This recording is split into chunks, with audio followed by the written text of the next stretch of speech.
믿는 사람을 핍박하고 또 잡아서 감옥에 가두려고 다메섹으로 가다가 예수님을 빛 가운데서 만나고 그러고 나서 그가 다메섹에서 제자들과 함께 며칠 있은 다음에 그 다음에 즉시로 자기가 알아본 다음에 좀 더 확실해진 다음에 은혜 받은 다음에 이게 아니라 그냥 즉시로 각 회당에서 예수가 하나님의 아들이심을 전파했다고 했어요.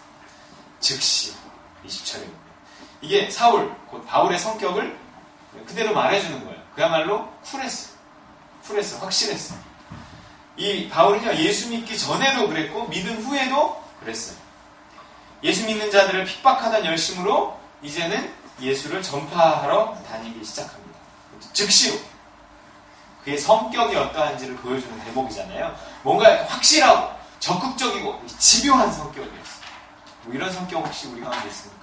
확실하고 적극적이고 집요한 그런 사람 있어요. 네? 누가 그래요? 아니 좋은 성격이에요 이게. 그럼 바울은 단순히 성격으로 일한 걸까요? 아니잖아요. 예수 믿기 전에는 성격으로 일했는지 모르지만 예수 믿은 다음에는 성령으로 일했을 거예요. 예, 성령 받기 전과 성령 받은 후는 다른 거예요. 바울은 성령으로 충만해서 즉시로 예수를 전한 겁니다. 그런데 성령은 성격을 사용하신다는 거예요. 바울의 성격 그대로 성령이 사용하고 계시는 거예요. 물론 예수 믿기 전에 예수 믿는 자들을 핍박하던 그 열정과 예수 믿은 후에 성령 받은 후에 예수를 전파하는 그 열정이 뭔가 이렇게 다른 듯 하지만 그런데 그 배경에는 성격이라는 것은 그대로 있는 거예요. 그 사람의 성격이나 개성은 예수 믿고 성령 받았다고 사라지는 건 아닙니다. 바울이 어떤 사람인지 아니까 하나님이 바울 같은 사람을 택하셔서 그 힘든 이방인 전도를 그 초창기에 시킨 거예요. 우리 이 한국교회, 한국의 개척교회, 초기교회 때도 하나님께서 그 어떤 사람들을 택해서 이 한국의 이 교회들을 이만큼 또 세워가게 하신 거예요. 그 성격이 있기 때문에 그만큼 세웠던 것이고 그 성격이 있기 때문에 또 그만큼 문제가 나타나는 것이고 그렇습니다. 그 사람의 성격이나 개성은 예수 믿었다고 이렇게 사라지는 건 아니더라고요. 바울이 어떤 사람인지 하나님이 정확히 아신 거예요. 우린 예수님을 나의 구주로 또 주인으로 영접하는 순간 예수님과 함께 죽은 거잖아요. 우리의 위치는 죽은 자예요. 죽었을 뿐만 아니라 또 어떻게 됐죠? 예수님과 함께 부활했단 말이에요. 그런데 그렇다고 해도 나의 색깔이 사라지는 건 아니라는 거예요. 성격대로 사는 거고요. 성격대로 쓰임받아요. 예수 믿었다고 성령 충만하다고 예수를 닮는다고 해도 내가 사라지지는 않는다는 거예요. 다른 말로 하면 모두가 다 바울처럼 되진 않는다. 예수 믿고 성령 받으면 즉시로 바울처럼 막 길거리 나가서 전도하고 다 그런 건 아니고 바울이기 때문에 그랬던 거예요. 그냥 그 성격이에요. 성격. 성령이 우리가 덜 충만하기 때문에 꼭 그런 건 아니라는 거예요. 한성질 하시는 분이 있어요. 그렇잖아요. 스스로 많은 고민을 합니다. 살면서 이런저런 실수를 많이 하거든요. 화를 내놓고 죄책감에 시달리고 스스로 괴로워할 때가 많아요. 제 얘기예요. 예수 믿으면 어떻게 될까요? 성령 충만하면 어떻게 될까요? 이런 사람이 그 성질 사라질까요? 죽은 자는 화를 낼 수 없으니까, 성질 낼 수 없으니까 얌전하고 차분한 사람이 되는 거예요? 이거 맞으면서 틀려요. 그리스도 안에는 죽음만 있는 건 아니거든요. 정말 죽음만 있다면 그 사람이 아주 그냥 얌전한 고양이처럼 될지는 모르겠어요. 근데 죽음만 있는 게 아니라 부활이 있거든요. 그 사람의 성격, 그 사람의 기질, 그 사람의 환경을 다 사용해서 뭔가 새로운 모습으로 이렇게 만들어낸단 말이에요. 그 사람만의 어떤 독특함으로 만들어내는 거예요. 기질도 있고요. 체질도 있고요. 사람들 어떤 기준에 따라서 유사한 성향으로 분류할 수 있지만 어쨌든 사람은 다 달라요. 홍세정 자매님이 태양인이라고 그래갖고 태양인의 성격은 한참 차이는데 그렇죠? 다 다르단 말이에요. 태양인도 많진 않은 것 같아요. 그 다름이 뭔가 사람마다 다른데 그 다름이 부정적으로 표현되는 걸 막아주고요. 긍정적으로 사용되게 하는 게 성령이 하시는 일이지 그 성격을 막 눌러버리는 게 성령이 하시는 일은 아니라는 것입니다. 우리는 좀 어떤 욱하는 성질이 있어. 그러면 그 성질을 눌러야만 한다고 생각하는데 그런 건 아닌 것 같아요. 그거를 막 이렇게 누르기만 한다고 되는 게 아니라 그 성격이 잘 뭔가 이렇게 활용되고 사용되어지도록 해야 하는 것. 그게 성령이 하시는 일입니다. 그 사람의 독특함이란 나쁜 건 아니거든요. 그런데 문제는 그 독특함을 죄라는 놈이 사용한다는 거죠. 죄가 그의 독특함을 나쁜 것으로 만들어요. 그걸 문제로 만듭니다. 단점이라는 것이 꼭 단점이 아니거든요. 어떻게 보면 장점이 될 수도 있어요. 성질이라는 게 마찬가지예요. 성질이 죄와 결합되잖아요. 그럼 쉽게 화를 내고 윤 모양처럼 그럴 수 있어요. 윤 모양이 있다면요. 그때 말이에요. 네. 뭐 타인에게 상처를 주고 공동체를 깨뜨릴 수도 있어요. 하지만 성령과 결합되잖아요. 이게 또 제 얘기기 때문에 김모 씨. 이게 성령과 결합되잖아요. 그러면 성령이 그 성질을 사용하시잖아요. 그럼 그 성질은 큰 에너지가 돼요. 그 윤모 씨가 또 우리 하림이를 김모 군을 가르치는데 아주 확실히 가르쳐요. 확실히 또. 예, 어설프게 안 가르쳐요. 밤에 명화 자면 밤에 그렇게 공부를 해갖고 자기가 검정고시 보는 것처럼 그 검정고시 공부를 해갖고 하림이를 가르치고 이러더라고.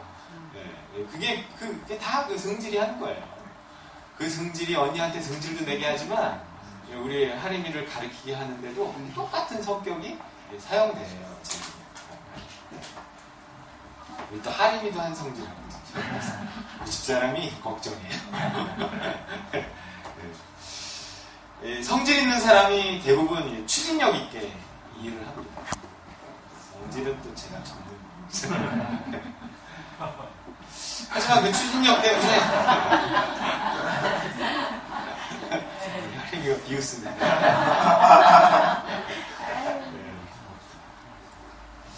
하림이가 피해자거든요. 그 추진력 때문에 주변을 돌아보지 못하고 어떤 목표만을 향해서 돌진하다가 사람을 잃고 그래요. 추진력은 놔두면서 주변은 돌아보게 하는 거예요. 목표를 향해 가면서도 사람이 보이는 거예요. 일은 열심히 하면서도 더불어 가게 만드는 거예요. 성질은 내지 않고 열심은 내는 거예요. 단점은 다스리고 장점만 살리는 거예요. 얼마나 좋겠어요. 그죠? 그 일을 누가 하신다고요? 성령이 하신다고요. 그래서 우리는 성격을 없애는 게 아니에요. 성질을 없애는 게 아니라 이 성질이 하나님에게, 성령에게 붙잡힌 바 되기를 바라는 거죠. 죽기만을 바라는 게 아니라 죽었다가 부활해야 돼요. 불교는 욕심을 없애는 것으로 끝쳐요. 요번에도 설악산 가면서 뭐죠? 뭐라 그랬죠, 제가? 설악산. 백담사 처음 봤어요. 근데 들어갈까? 그러다가 한 사람이 안 들어, 네 사람 갔는데 한 사람이 안 들어간다 그러길래 그냥 안 들어가고 두 사람만 갔다 왔는데 안 들어갔어요. 네. 절로 가는 거예요. 그 백담사를 지나가고 한참 올라왔는데 거기에도 무슨 절이 있고 거기서 또 올라갔는데 저 끝에 가면 오세암이라는 데가 또 뭐 있대요. 그 애니메이션으로 나왔던. 거기까지 안 가고 딴 길로 또 다른 길로 올라가긴 했는데 산으로 더 깊이 절은 들어가는 거예요. 그래서 견물생심이기 때문에 보면은 욕심이 생긴다 그래서 보지 않게 더 깊이 들어가서 자기의 욕심을 어떻게든지 다스려갖고 욕심 때문에 생기는 그 고통에서 피해보려고 하는 게 불교의 기본적인 가르침이란 말이에요. 그럴 것 같으면 그거는 의학적으로도 사실은 가능하다고 그래요. 어떤 욕구를 갖게 하는 것들을 이렇게 제거하는 거죠. 거식증이라고 하나요? 먹고 싶은 욕심이 없으면 자연히 살이 빠져. 근데 먹고 싶은 욕심 자체는 아예 없으니까 나중에 그 사람 어떻게 돼요? 거식증 걸린 사람들. 정말 뼈만. 와, 해골 같아요. 그렇게 되면 안 되잖아요. 네. 절제해야지. 아예 안 먹으면 안 되는 거란 말이에요. 그게 통제가 돼가죠. 성령이 그 일을 하시는 거예요. 욕심을 없애는 게 아니라 욕심 대신에 그 욕심을 열심으로 바꿔주고 성격을 없애는 것이 아니라 그 성격을 잘 사용해서 성격이 좋게 이렇게 쓰임받게 하는 게 성령이 하시는 일입니다. 성령이 그 일을 하는 것, 우리를 죽게 하고 살게 한단 말이에요. 단점은 십자가에 못 박고 장점은 그리스도와 함께 살려내게 하신단 말이에요. 성령이 일하시는 근거가 그래서 뭐라고요? 예수 그리스도의 죽음과 부활이에요. 그래서 예수님 십자가 다음에 성령이, 예수님의 죽음과 부활 후에 성령이 우리에게 임하신 거예요. 예수님의 십자가의 죽음과 부활을 근거로 성령을 의지할 때 우리의 성격이 이렇게 다스려지는 겁니다. 나쁜 건 죽이고 좋은 건 살리는 거예요. 죄는 죽이고 의는 살리는 거예요. 네. 여러분은 그 성령을 이제 받았어요. 사람에 따라 변화의 속도가 다르지만 지금 이 바울처럼 즉시로 바뀔 수도 있단 말이에요. 저도 성격 때문에 참 많이 고생했고 고생하고 있습니다. 이 성격은 일단 내 잘못은 아니에요. 타고난 거예요. 타고났어요. 여러분의 성격은 일단 타고났어요. 그렇다고 예수 믿는 사람이 성격에 대해서 조상탓만 할 수는 없는 거예요. 예수 믿은 지 오래됐는데도 고유한 성격의 단점을 해결하지 못했다면 그건 더 이상 조상 탓이 아니라 자기 탓입니다. 남자 나이 몇 살에 자기 얼굴을 책임을 져야 된다고 그러는 것처럼 이게 더 이상 조상 탓이 아니에요. 몇 살이에요? 네? 40살. 그러고요. 제가 넘었기 때문에 제 얼굴에 제 성격에 이제 책임을 져야 할 나이입니다. 예수 믿은 지 정말 오래됐는데 그게 바뀌지 않으면 그건 자기 탓입니다. 누구나 성격적인 문제와 단점이 있어요. 타고난 성격이 유한 사람들도 있어요. 성격이 타고난 유한. 난 예전에 그런 생각이 야, 저 사람은 좋겠다. 나는 맨날 성격 때문에 성질 때문에 그것 때문에 기도하는데 저 사람은 그런 기도를 할 필요도 없어. 저 사람은 자고 일어나도 아침에 짜증도 안 내. 일어나자마자 실실 웃어. 일어나자마자 막 농담을 해. 저 사람 뭐야? 굉장히 이런 생각 많이 했어요. 근데 그 사람은 그 사람 나름대로의 단점이 있어요. 느려요. 답답해요. 주로 그런 사람들은. 일 시키면 대충 해갖고 오는 거예요. 죽겠어요, 막. 그래서 결국 저 사람도 저렇구나. 그 사람은 그대로 또 이렇게 바뀌어야 돼요. 성령이 그 사람은 그 부분을 다스려 주셔야 되는 거예요. 사람은 다 다르기 때문에 장점이 있고 단점이 있고 이런단 말이에요. 자기의 단점이 유난히 부각되면 그것 때문에 힘들지만 부각될수록 더 기도할 수 있겠더라고요. 저는 하여튼 성질 때문에 기도를 시작한 거니까 성질 때문에 기도를 안 할 수 없는 거니까 그래서 저는 더 그것 때문에 제 믿음이 자란 거예요. 어디 가나 이렇게 이야기를 해요. 근데 아직 그것이 다 다스려지지는 않죠. 죽을 때까지 싸워야 될지도 모르겠어요. 이런 유한 사람은 그냥 보통 조용히 살기만을 바라고요. 안정추구형이라 모험을 좋아하지 않습니다. 하지만 믿음으로 인도받는 길은 모험 없이 갈 수 없는 길이에요.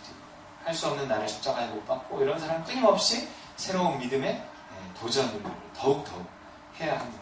이건 성격적으로 도전하는 사람보다 배나 힘들어요. 믿음을 따라서 하는 게. 새롭게 부활해야 됩니다. 그러면서 그렇다고 자기가 꼭 리더자거나 주도할 필요는 없어요. 성격적으로 그러면 다른 사람을 리더자를 따라가고 리더자를 보필하고 하는 게 더 편하면 그렇게 할 필요가 있어요. 그러더라도 그 사람을 따라가는 게 아니라 자기 믿음을 물론 따라가야죠. 자기는 따라가는 게 더 편해. 그러면 굳이 리더가 될 필요는 없지만 따라가더라도 그 사람을 따라가는 게 아니라 믿음을 따라갈 수 있도록 하나님께 기도하고 분별하고 내가 사람의 종이 되지 않고 하나님의 종이 되게 해주세요. 기도하고 그래야죠. 믿음대로 사는 인생만이 후회하지 않기 때문에 그렇습니다. 리더십 있는 사람들은요 정말 믿음이 아니라도 막 도전해요.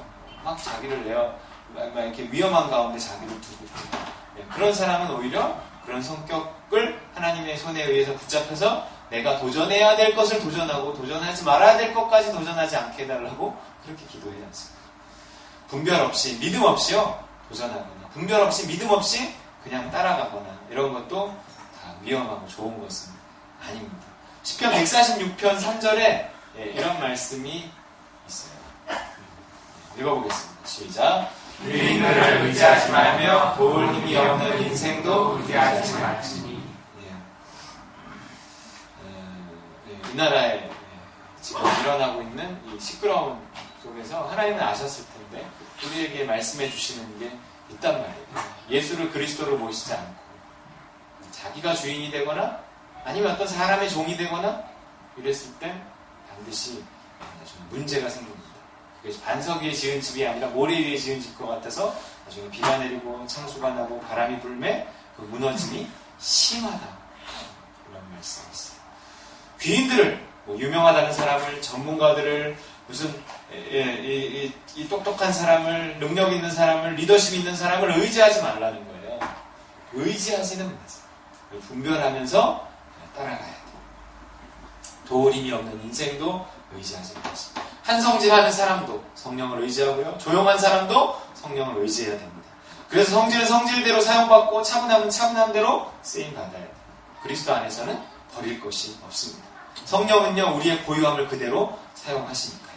26절에 보겠습니다. 시작. 사울이 예루살렘에 가서 제자들을 사귀고자 하나 다 두려워하여 그가 제자됨을 믿지 아니하니. 사울이 갑자기 사람이 바뀌어갖고요, 예수를 전하고 다니니까 예수님의 제자들이 믿지를 못했어요. 사람은 원래 잘 안 바뀌는 거거든요. 그래서 한번 찍힌 사람은 그 첫인상이나 그 찍힌 게 그냥 갑니다. 그냥. 맞아요. 사람을 믿을 필요는 없어요. 사람은 안 바뀌니까. 하지만 하나님을 믿을 필요는 있습니다. 그분은 사람을 바뀌실 수 있으니까요. 누가 교회를 열심히 다닌다고 하잖아요? 그럼 우리는 그냥 그 사람을 좀 믿는 경향이 있어요. 이래서 예수님 믿는 사람들이 교회 다닌다고 하는 사람들한테 잘 속아요. 특히 목사라고 하면 옛날 분들은 막 덮어놓고 이렇게 믿는 경향이 좀 있어요. 제가 목사니까 알잖아요? 좀 특히 어른들은요, 제가 목사라고 그러면, 어이구, 그러시냐고. 그래서 그다음부터 그냥 뭘 보듯이 보는, 천사를 보듯이 보는 것 같기도 하고, 이렇게 조금 믿으려고 해요. 교회 오래 다니시는 분들이 그랬어요. 한마디로 말하면 믿지 마세요. 믿지 마세요. 목사 믿다가 실망해서 교회 떠난 사람들 되게 많습니다. 하지만 사람은 그리스도 안에서 변화될 수 있어요. 성령이 사람을 바꾸실 수 있으니까. 사람을 믿으면 안 되지만, 그래서 목사도 믿으면 안 되지만, 성령은 사람을 바꿀 수 있다는 사실은 믿을 필요가 있다는 거예요. 그래서 저 사람이 정말 하나님이 바꾼 사람인지 잘 분별할 필요가 있습니다. 그렇다면 믿어도 되는 거예요. 그 직분 때문에 믿지 말고 그 사람이 정말 성령이 바꾼 사람인가를 보고 성령께 붙잡힌 바 된 사람이라고 생각하면 내가 또 믿음을 가지고 그런 사람을 믿어줄 필요도 있는 거예요. 너무 믿지 못하면 삶이 좀 삭막하거든요. 사람은 믿음의 대상이 1차적은 아니고 사랑의 대상이죠.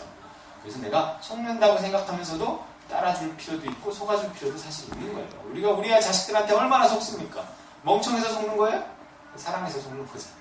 그래서 대인관계를 할 때 너무 똑똑하면 사람을 사귈 수가 없어요. 사람은 다 죄인이고 자기의 이익을 추구하기 때문에 그게 똑똑하면 사람을 사귀지 못하겠더라고요.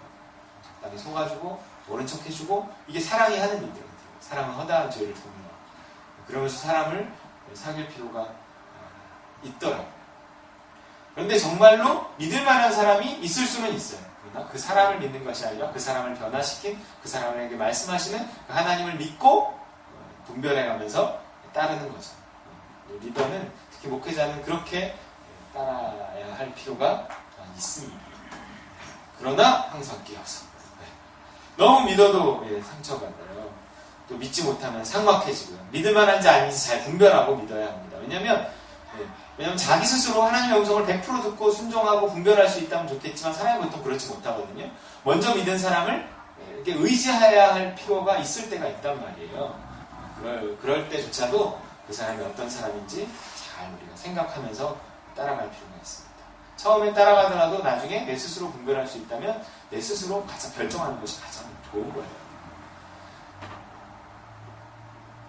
그리고 믿을 만한 사람과 일하는 것, 믿을 만한 사람과 교제하는 것은 참 행복한 일이에요. 교회 안에 이런 성숙한 사람들이 많이 있어서요. 저 사람 참 믿을 만해 한 사람들이 있으면 그 마음이 편해요. 그런 사람들과 함께 신앙생활하고 그런 사람들과 함께 일하는 것은 좋은 일입니다. 제자들은 사울을 믿지 못했지만 그를 믿어줬던 한 사람이 있었어요. 아니, 사울을 믿은 게 아니라 하나님이 사람을 변화시킬 수 있다는 걸 믿은 사람이 있었어요. 그게 누구라고요? 바나바예요. 27절 읽어볼까요? 시작. 바나바가 데리고 사도들에게 가서 그가 길에서 어떻게 그를 보았는지와 주께서 그에게 말씀하신 일과 다메섹에서 그가 어떻게 예수의 이름으로 담대히 나아가는지를 전합니다. 바나바가 사울을 데리고 사도들에게 가서 그를 소개시켰단 말이에요. 사람들은 움찔했겠지만 어쨌든 바나바가 데려왔으니까 그야말로 바나바는 믿을 수 있으니까 한번 믿어본 것 같아요. 사울의 등장에 있어서 연결고리가 된 사람이에요. 바나바예요. 마치 예수님이 등장하기 위해 누가 필요했어요? 세례요한이 필요했듯이 바울의 등장을 위해서 바나바가 필요했던 거죠. 우린 다 예수님이 되고 싶고요. 바울이 되고 싶지만 사실 바나바 같은 마음으로 살 필요가 있습니다. 세례요한 같은 마음으로 살 필요가 있어요. 대부분 어려서는 또 젊어서는 자기가 바울이라 생각하고 예수라고 생각하지만 나이가 들수록 우리 세례요한이고 바나바라는 사실을 점점 알아갈 뿐입니다. 이젠 젊은 사람들이 해야지. 난 늙었고 이젠 우리 자신만 바라보는 거지. 나 그냥 모든 게 다 정해졌잖아. 이렇게 나머지로 사는 거지. 이게 나쁘다고 말하는 게 아니에요.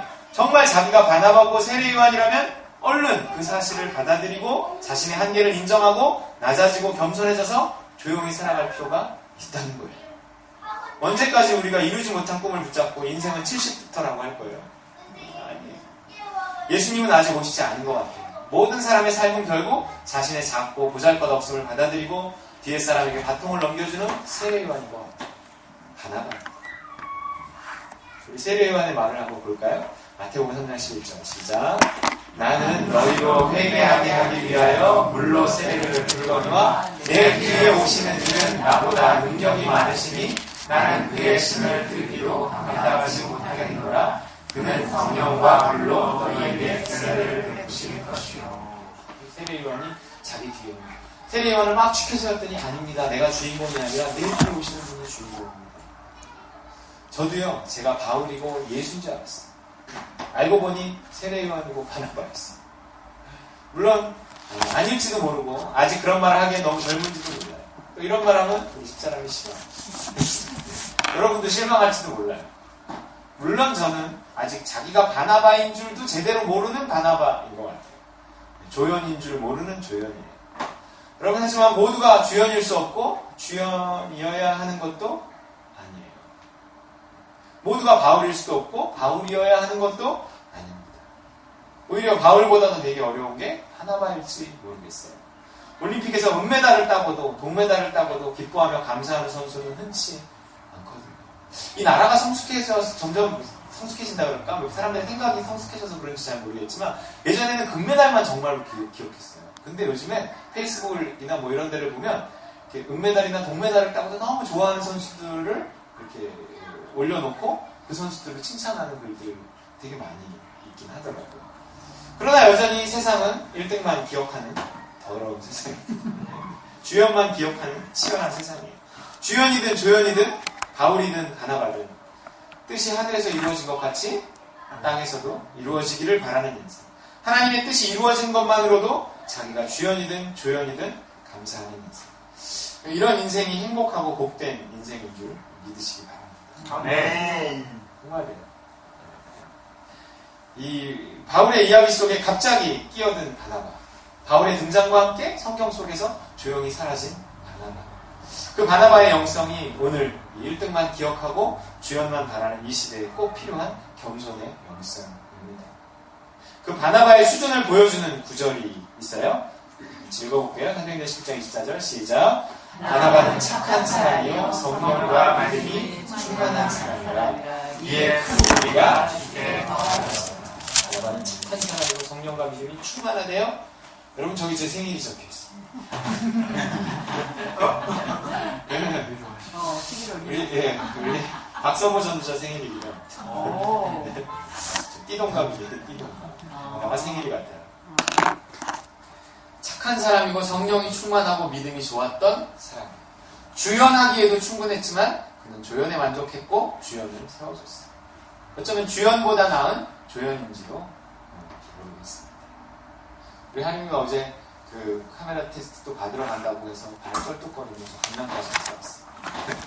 근데 물론 이제 예상했던 대로 뭔가 이야기를 하기도 하고 뭐 이렇게 같이 활동해보자 뭐 이런 얘기를 하기도 하고 그래서 좀 어떻게 해야 될지 잘 모르긴 하고 계속 하나님 뜻을 묻고 있기는 한데 거기서는 딱 그렇게 얘기해요. 우리는 주연을 키우는 곳이 아닙니다. 조연, 엑스트라 뭐 이런 아역 배우나 이런 청소년 배우 그 중에서 자기가 혹시 뛰어나서 뭐 이렇게 그 이상이 될지도 모르겠지만 자기 회사는 그렇게 키워주는 회사는 아닙니다. 이렇게 아예 처음부터 얘기를 하더라고요. 네, 맞아요. 오히려 우리가 주연으로 만들겠습니다. 이러면 다 안 믿었을지도 모르겠어요. 항상 뭐 처음부터 주연으로 쫙 나타나는 사람이 뭐 어디 있겠어요. 조연부터 시작하는 거겠지. 근데 그쪽끼리 정말 하나님의 뜻인가? 그거를 통해서 뭔가 선교라는 먼 목표를 향한 지금 일찍 시작했으니까 어떤 하나의 과정으로 하나님 뜻 쓰시려고 하시는가? 그건 잘 모르겠어요. 그런데 뭐 그냥 해보는 거예요. 그냥 가보는 거예요. 그리고 하나님 어느 때라도 여기까지. 그러면 거기까지인 거예요. 거기까지 언제라도 귀를 기울이면서 이렇게 한 걸음 한 걸음씩 갈 준비가 돼 있으면 어디라도 가볼 수 있는 것 같아요. 그래서 가봤고 아직 그 다음 걸음은 잘 모르겠어요. 기도해 주시기 바랍니다. 네. 자, 31절 읽어보겠습니다. 시작. 그리하여 온 유대와 갈릴리와 사마리아 교회가 평안하여 든든히 서가고 주를 경외함과 성령의 위로로 인하여 수가 더 주연은 주연으로, 조연은 조연으로 역할에 충실할 때 결국 하나님 나라는 확장되고 교회는 든든히 서가게 됩니다. 자, 부흥하는 교회에 무엇이 있나 보세요. 성도들이 제 역할을 하는 교회에 무엇이 있나 보세요. 무엇이 있을까요? 빨간 글씨. 평안하여 든든히 서가. 평안이 있어요. 평안이 있어요. 사람들이 제 역할을 하는 교회는 평안이 있어요. 그 식구들이 제 역할을 하는 가정에는 평안이 있어요. 우리 교회에 평안이 있나요? 네. 또 여러분 안에는 평안이 있나요? 가정이든 교회든 평안해야 든든히 세워질 수 있어요. 평안해야 세워져요. 남편은 남편대로, 아내는 아내대로, 자식은 자식대로 제 역할에 충실해서 평안한 가정을 세우시기 바랍니다. 네. 목사는 목사대로, 사모는 사모대로, 장로님은 장로님대로, 집사님은 집사님대로, 권사님은 권사님대로 제 역할에 충실해서 평안한 교회를 세우시기 바랍니다. 네. 31절 볼까요? 다시 볼까요? 네. 또 빨간 글씨 뭐라 그래요? 주를 경외함과 네. 이 든든히 서가는 교회는 주님을 경외하는 마음이 성도들에게 그 교회에 있어요. 경외가 뭐예요? 좋아하면서도 두려워하는 거예요. 우리 홍세영 자매님 경외한다는 게 뭐예요? 좋아하면서도 두려워하는 거예요. 하나님을 좋아하기만 해서는 안 돼요. 두려워해야 합니다. 두려워야만 해서는 안 돼요. 좋아해야 돼요. 그래서 다윗의 시편에 이 경외를 가장 잘 표현한 말이 있는데 읽어볼까요? 시작. 여호와를 경외함으로 섬기고 떨며 즐거워할지어다. 떨며 즐거워하는 거죠. 홍세영 자매님 떨며 즐거워해 본 적 있어요? 수영장에 갔는데 물이 좀 차가워. 떨며 즐거워하고 그런 거 아니고 그건 떨며 즐거워하는 거예요. 이것이 하나님을 정말로 만난 사람이 가지는 태도. 하나님을 정말로 만나면 즐거워만 할 수도 없고 떨 수만 더 없어요. 그냥 율법으로 지식적으로 만나잖아요? 그러면 두려워하기만 해요. 또 목사님들의 좋은 이야기로만 만나잖아요? 그러면 좋아하기만 해요. 그러나 정말 성령을 통해 만난 하나님, 삶을 통해 진짜로 경험하는 하나님은 우리로 떨며 즐거워하게 하는 어떤 경외의 대상이신 하나님인 줄 믿으시기 바랍니다. 여러분 정말 하나님을 정말로 만났다면 떨기만 하지도 않고요. 즐거워하기만 하지도 않아요. 떨며 즐거워하게 된다는 것은 만난 사람만이 가질 수 있는 마음이에요. 이론적으로 절대 이게 생기지 않아요. 하나님을 경외할 때 교회는 세워진다는 거예요. 가정도 마찬가지고. 그래서 초대교회에 아무도 스스로 권위를 주장하지 않았지만 그래도 그 사도들의 권위가 대단했고요. 거기서 뭐 항상 기쁨이 넘친 것 같았지만 아나니아와 삽비라가 죽어나가고요. 자기 계모와 이렇게 잠자리를 같이 하는 사람이 바울이 영으로 심판해서 하나님 그를 죽게 만들고 뭐 이런 사건들이 성경에 보면 나오고 그렇습니다. 뭔가 교회는 기쁨도 있지만 두려움도 있어요. 그런 게 있어야 교회도 나오죠. 사람이 긴장이 풀어지면 교회 잘 안 나와요. 그리고 뭐 기쁨이 있다고 해서 또 막 달려가는 것도 꼭 아닙니다. 사람이 늘 기쁨이 있는 건 아니잖아요. 여기서 기쁨을 얻고 가도요.